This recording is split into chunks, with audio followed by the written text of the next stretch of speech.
Welcome to the Fane of Fantasy.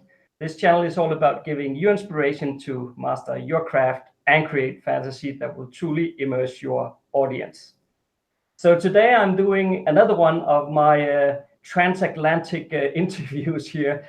So today Lisa is joining me to talk about something that I'm pretty sure is going to be very interesting for all of you world builders out there. And we're going to talk something about flora and fauna in fantasy worlds and how to build it, how to make sense in the world, and how to use it as a stepping stone within world building. So welcome to Fane of Fantasy, Lisa. Hi, thanks for having me, Jasper. You're It's good very to be. welcome. So maybe you want to just say a few words about yourself before we get going? Well, my name is Lissa Dobbs, and I write primarily fantasy set in the world of Greverid.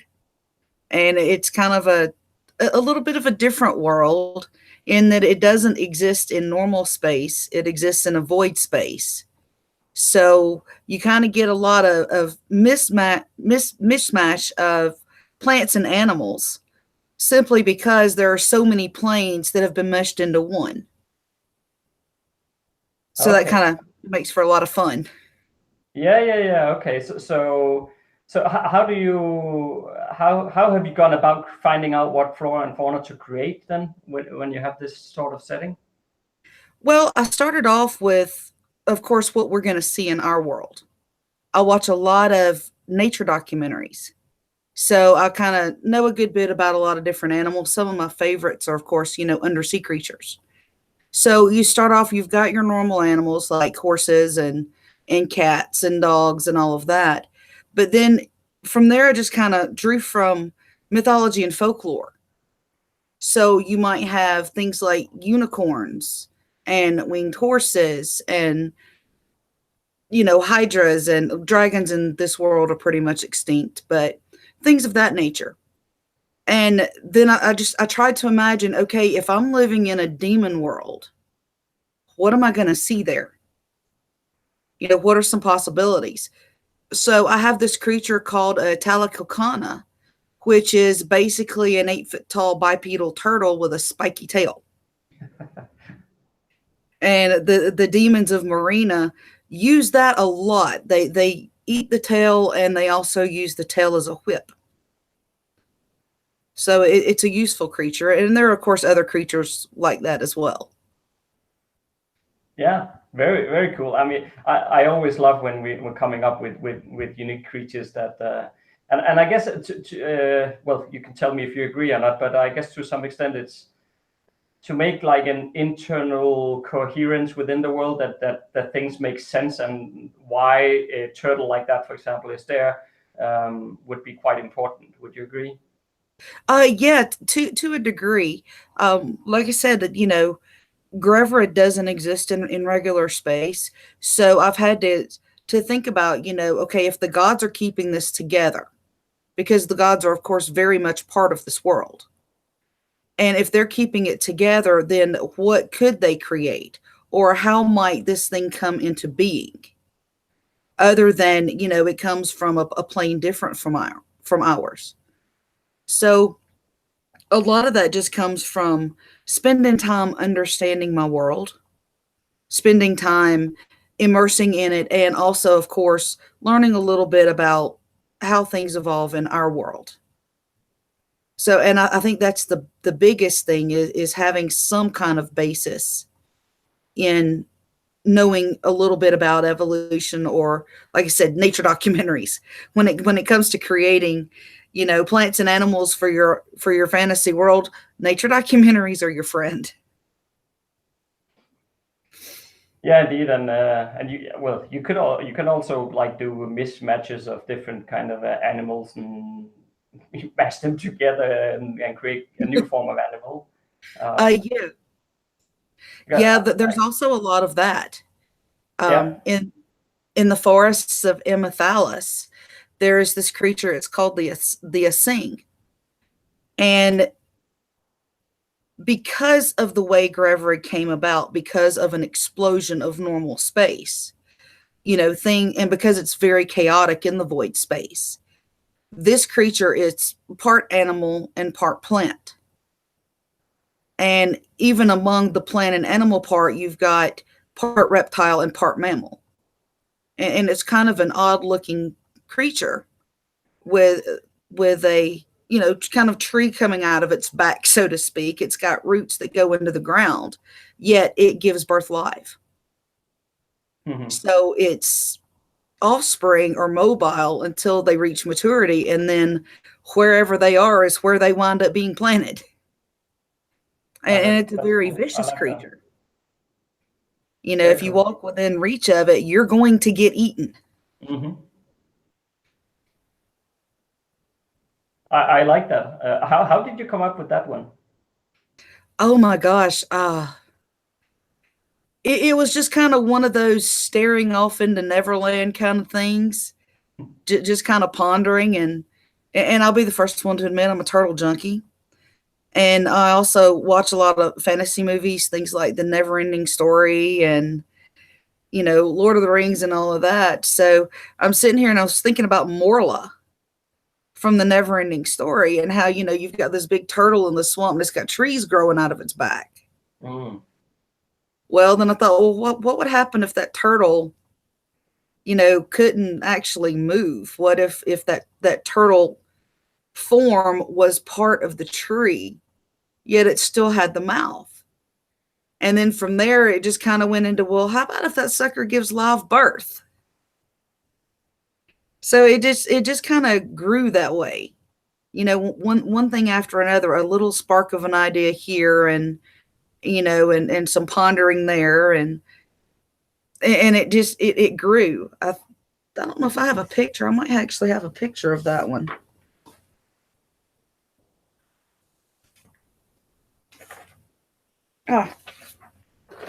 This one right here in the corner. I don't know if you can see it or not. Yeah, just lift it up a bit more. But that one right there in the corner, it's just a sketch my son did for me. Yeah. That is unasing, and it looks a lot more. It's actually a lot more vicious than the picture shows, but it gives me a visual to work with. Yeah, that's nice. I can't help to see that you also have a map hanging behind you, and it looks like it could be like printed from Campaign Cartographer or something. Is that right? I use Campaign Cartographer. Yeah, that's what I mean. So it looks like it's a print from Campaign Cartographer. Yeah. Awesome. Yeah, just hanging up in the workspace because I have to. I'm one of those people. I need a visual. Yeah. I mean, I can see it in my mind, but it helps if I can look at it and go, okay, point A, point B, and. Yeah, indeed. I mean, maps distract me so much because I love them, so I can't help focusing on there's a map there. Oh yeah, well, they're also on my website and all of that too. But yeah, I wish I could draw the maps the way I wanted to, but my art skills are non-existent.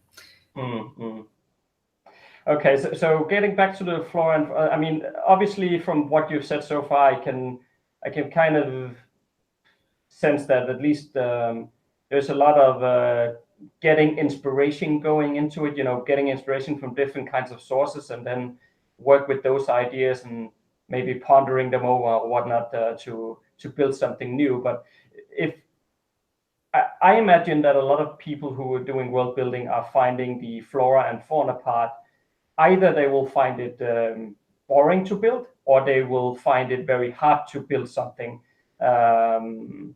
So if some of those people watching are having either one or the two viewpoints on flora and fauna, is there any way that you could, you know, help in explaining how where does one start if either you find it very difficult, or if you don't kind of see the full point in focusing on flora and fauna? What is some good advice then?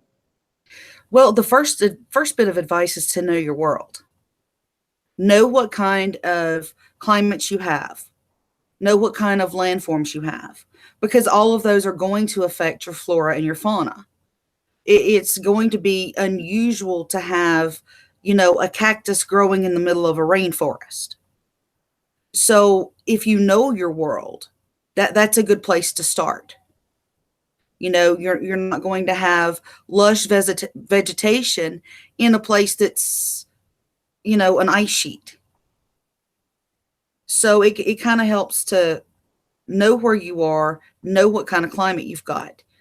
And I guess it's kind of hard for me to even ponder the idea of it being boring because this is one of my favorite parts. But if you stop and you think about it for a minute, plants and animals are pretty much in everything that we do. Think about what you had for breakfast this morning. Think about the clothes that you're wearing. We have a lot of synthetics now, yes, but even those have to come from something. Economies rise and fall, and civilizations rise and fall on the basis of plants and animals.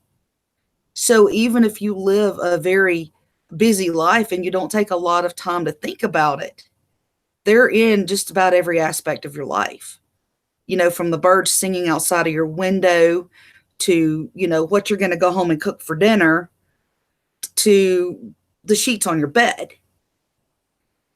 So start with some of those kind of ideas, get to know your world, and stop and think about how plants and animals affect that world. Because a civilization isn't going to thrive if they can't eat. If you've got people in a very cold environment, they're not going to survive if they don't have clothes to wear. So for me, at least, those are good starting points. It is just thinking of the wider implication of what these things do. Yeah, so it almost kind of plays into your culture building as well. Very much so. I don't really think you can, even in a heavy sci-fi urban world, I don't think you can completely build a culture without them. Unless it's something that can exist purely on, rocks, minerals, metals, and things like that. And even, some of our rocks and minerals still have somewhat of an animal or a plant basis.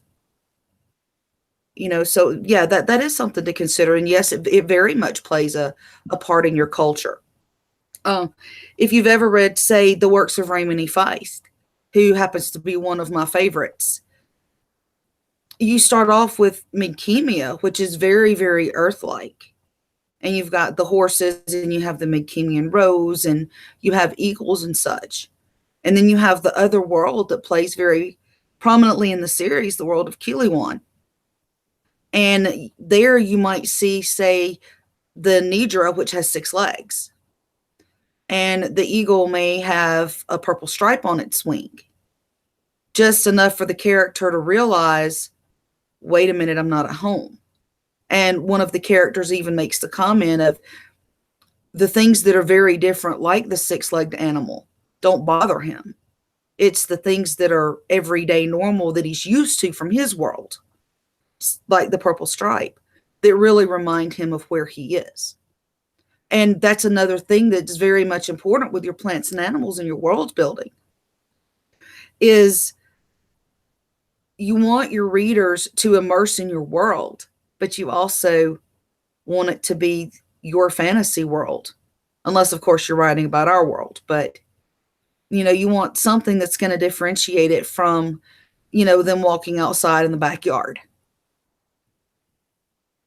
Yeah, and I think that is also a very good point, and goes along with some of it's a repeating pattern, with a lot of the other interviews I've done as well. The fact that how characters behave is very depending on what they're used to, just like you just said. If your giant turtle thing sits over there in the corner, the one you have for your world that you mentioned before, if you're used to that, the only thing you might notice that you don't want to go over there because it's going to eat you. But other than that, you're not going to make a big deal out of it. Exactly. And, when you're writing your stories, you don't necessarily have to point out every plant and animal that your characters come across, but you need to know what they are. For example, if you're walking, in the streets of Imla and Corleone in my world, you're not going to have rats in your trash bin. You're going to have giggets. And those are little rodent creatures that have a trunk-like nose. So the animal, it's going to be different, and if you're hearing that rustle, you might mention that it's the giggets. but you don't necessarily make a giant thing out of it. Once you've given your readers a place to go with that, once they know what it is, Giggit's rustling in the trash bin is enough for them to know. Yeah, I fully agree, and I think it's oftentimes it's better just to kind of mention in something in the bypassing and just leave it at that. People can then use you can use maybe half a sentence to explain what it looks like, just so that people get a bit of context. But other than that, just leave it and let it be for people's own imagination to kind of flesh out what that creature might be doing or why or whatever.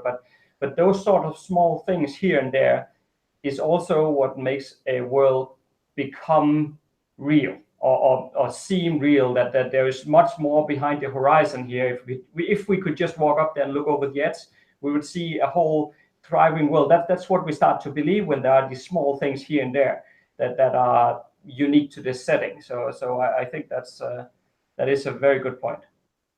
Yeah, very, very much so. And again, plants and animals are a very big part of that, even in the cities.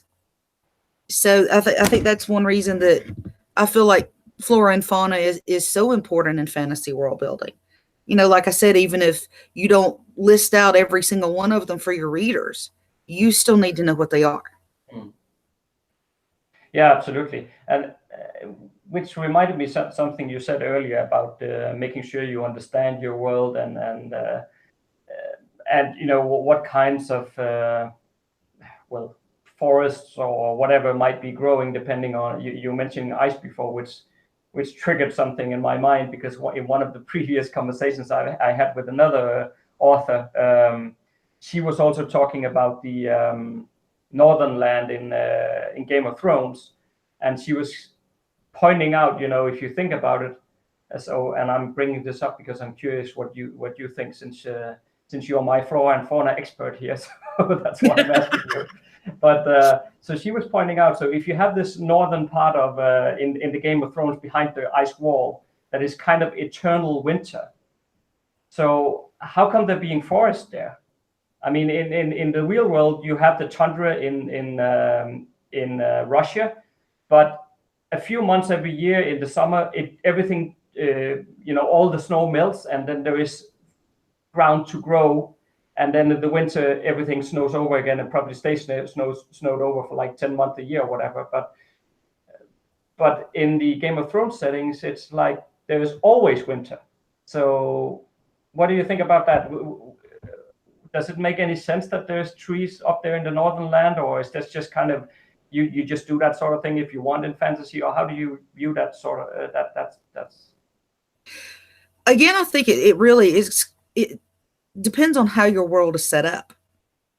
In Grevra, the gods very much play a part in things. I mean, there's not a choice. It exists in a chaotic void. Without them, it doesn't exist at all. But I'm not overly familiar with Game of Thrones.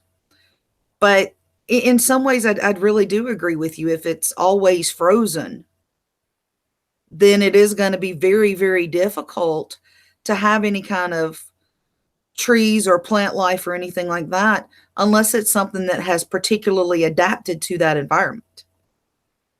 We know from, science and old discoveries and new discoveries both, that life is pretty resilient. So I suppose if you have an animal or a plant that evolved there, then it could probably grow there fine. I have the Shazuria wasteland, which is basically a frozen chunk that never thaws as well. There really aren't a lot of plants or anything, but there are a few creatures here and there that live there. Of course, it's connected to a part that's not frozen, so there's always the option of, jumping off the ice sheet and going to get a bite, but you don't really see a lot of life there. So I think it just depends on the evolution. Yeah, I guess the same thing can be said for any humans or races living there. If it is a very hostile environment, that's probably more like where you need to think about it being a bit more of an alien race, or at least something different than a human being. If it's very it's a very inhospitable environment, then it's most likely that it's not humans living there. It possibly, but then you have to think about places like Siberia on our world, where it is a very inhospitable environment from what I've seen anyway, and yet humans can survive there.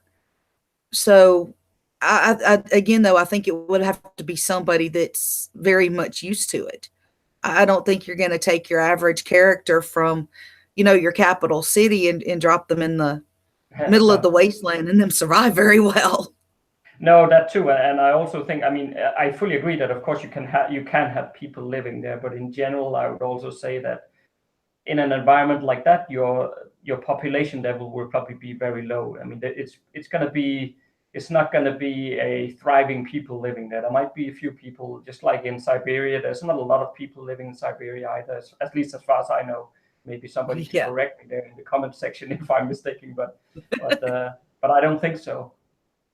Yeah, and that's another thing to consider too with the flora and the fauna too is your populations, because like we were just talking about, no, you're not going to have large cities built in the middle of a frozen wasteland, because how are you going to support them unless you build the city and then also create a way to have your plants and animals in a protected environment. Which, I mean, I suppose you could do. I suppose you could build, greenhouse-like structures and artificial environments for the animals, like a zoo of some sort. But still, even then, you're going to have to keep the population small enough for what you have to sustain them. Yeah, and the other thing I would say in that context, because I'm very big on having things make logical sense. So the other question within that, because of course you could create like a city in the middle of a desolate area or whatever, or in the middle of a Siberia like place or whatever, and then you could have, like, for whatever reason, greenhouse environments or whatever, as you said. But then again, the underlying question beneath that, at least to me, is, but why even go through the trouble? Why not just not move somewhere else? Why would you want to go through all that trouble building all that just to live in a desolate area? It doesn't make much sense. No, not unless you feel bound by your culture or your ancestors to do so. Yeah, or if you play with the gods or something, and there's some reason why you need to be there, then of course. But you do need to have a reason for it. Yeah, indeed. Yeah. Perhaps it's a prison colony, or a specific religious sect or something along those lines. Yeah, I fully agree. I mean, you can make it work for sure, but I'm just advocating that think about it when you start doing something like that, and make sure that there is a reason for it. If you want to plump something in the middle of that desert, make sure that there is a reason why it's there, and it's just not because you thought it was fun to do so. Yeah, I very much agree with that. Yes, it does need to make sense. And no, I'll admit, though, in Grover, there are a couple of creatures that are there just because I thought they'd be cool. But, I mean, of course, have fun with it, but at least have a reason for what you're doing. Yeah, indeed, yeah. Okay, so is there anything else we need to learn about flora and fauna here?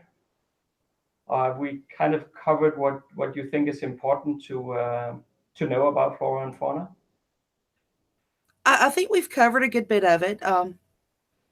Definitely know your world. Have, at least some idea of how things might evolve. Have a reason for putting stuff where you put it. Use our world, of course, as a springboard for some of your ideas, and have fun with it. And also, of course, consider your cultures and economies. Yeah, the wonders with world building is often that a lot of all of these different topics often they tie together. So which also sometimes is, on one hand, is what makes the world building fun, that you have all these different things that you can play with. But on the other hand, this is also where you get into endless amounts of world building, because you can just continue down this rabbit hole forever if you want. Most definitely. You ought to see the stack of papers that goes with my world.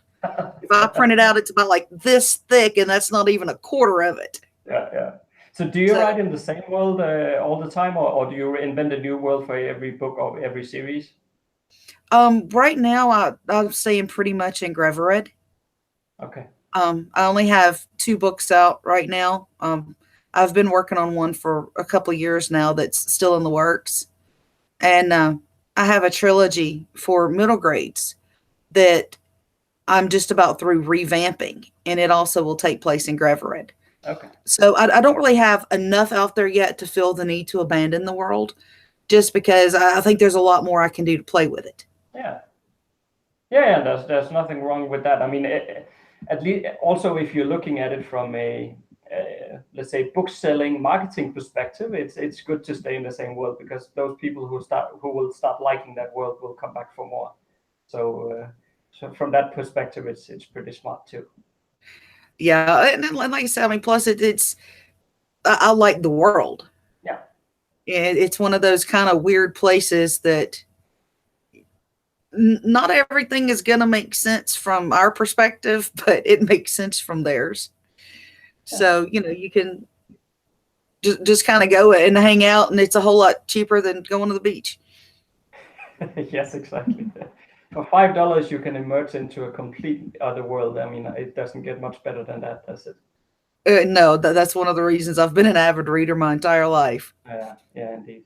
Yeah, and I guess the point you just made there before is probably the most important thing of all, is that it needs to be fun for yourself.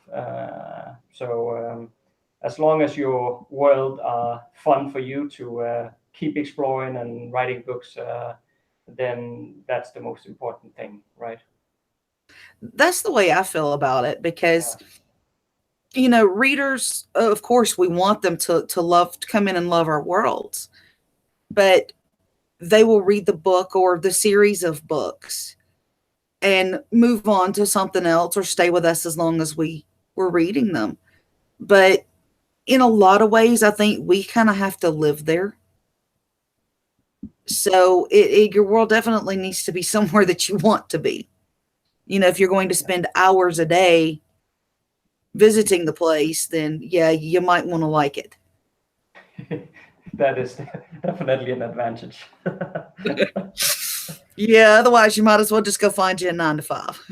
Yeah, indeed. Yeah.